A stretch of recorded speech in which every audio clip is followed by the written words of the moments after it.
Ano kaya kung libre yung services ng architects tsaka mga engineers para sa mga hindi maka-afford ng fees o yung professional fees ng mga professionals na ito?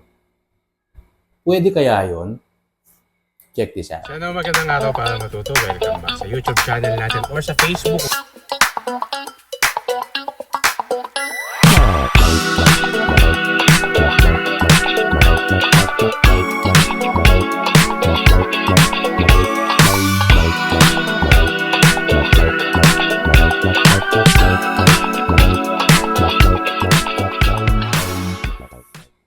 Merong mga lawyer na hindi nagpapabayad sa mga kliyente nila. Ito yung mga nasa public attorney's office. May mga doktor din na hindi naniningil sa mga pasyente. Pwede din kaya yun sa mga arkitekto at saka sa mga engineers? Ang totoo, yung mga professionals na yun, yung mga lawyers, saka mga doktor na hindi naniningil doon sa kanilang mga pasyente at mga kliyente, eh, hindi naman talaga nagtatrabaho ng libre. Ang totoo, may nagbabayad sa kanila. Yung gobyerno. Yan. Empleyado sila.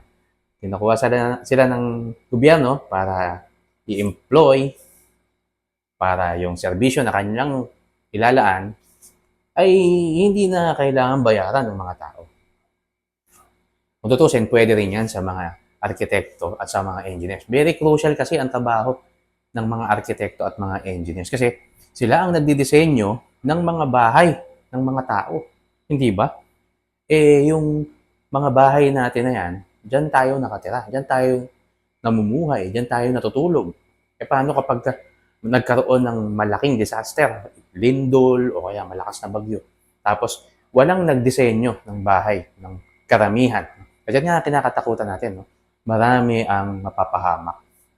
So kung gaano kahalaga yung trabaho ng isang doktor at ng isang lawyer, aba, ganun din kahalaga ang trabaho ng arkitekto at engineers dahil buhay din ang sineserbisyo nila. So anong pwedeng gawin? No? Pwede tayo mag-suggest? Pwede naman, no? So pwede na ang gobyerno magkaroon ng isang department para sa ganong trabaho. No? Na itong mga arkitektong ito at mga engineers na ito, i-cater nila yung mga hindi kayang magbayad. No? Na gustong magtayo ng isang standard na bahay. So anong proseso pwedeng gawin? No?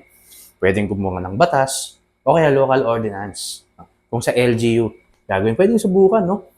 So sa isang munisipyo o sa isang local government, city man yan or municipality, ay magkakaroon ng isang opisina na magkakaroon doon ng mga engineers at mga architect na doon pupunta yung mga tao na may sapat na pera lang para bumili ng materyales at sila mismo ang magtayo o kaya kumuha sila ng ilang upahang manggagawa lamang, no? Sapagkat yun lang yung kanilang kaya. No? At baka hindi nila kaya na magbayad ng mga professional. So itong opisinang ito, pwedeng engineering desk or architect's desk, ay magre-render ng libreng serbisyo para sa mga tao. At sila naman ay papasahurin, papaswelduhin ng gobyerno. Pwede, di ba? So, ano yung mga pwedeng maging mechanism? Alam nyo, isa sa mga sa experience ko, no, nagpapatagal sa pag-i-issue ng building permit. Kasi itong mga engineers na ito at itong mga arkitekto sa mga cities at munisipyo, ang ginagawa nila, nag-check. Chine-check nila yung gawa ng iba. Eh kung balik rin natin, sila na yung mag-design, ano pang i-check nila? So mas madali, di ba?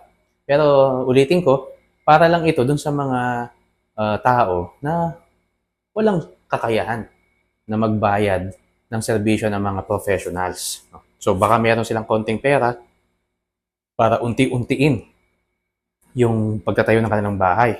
At least man lang, meron silang plano, meron silang design na ang nagdisenyo ay professional. Nang sa gayon, ang kanilang itatayong bahay ay safe at nasa standards. Yan.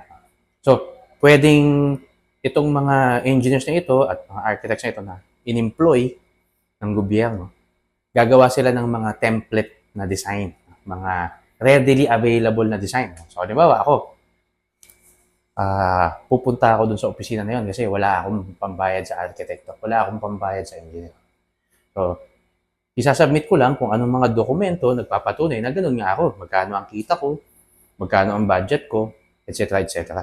Kung ako ay may ganung sapat na pera lang para bumili ng materyales at magbayad sa tao, o kaya ako na mismo ang magtayo, pwede nyo ba akong bigyan ng isang standard na plano?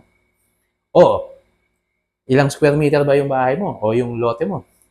So, pwedeng meron ng tailor fit na design para sa isang 30 square meters na space, 50 square meters na space.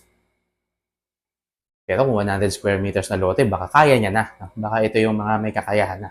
So, pwedeng magkaroon lang ng malinaw na kategorya para ma-qualify yung sino man na gustong mag-avail ng serbisyo niya. At matiyak na siya nga ay talagang nasa ganong sitwasyon na hindi kaya magbayad sa arkitekto o sa engineer.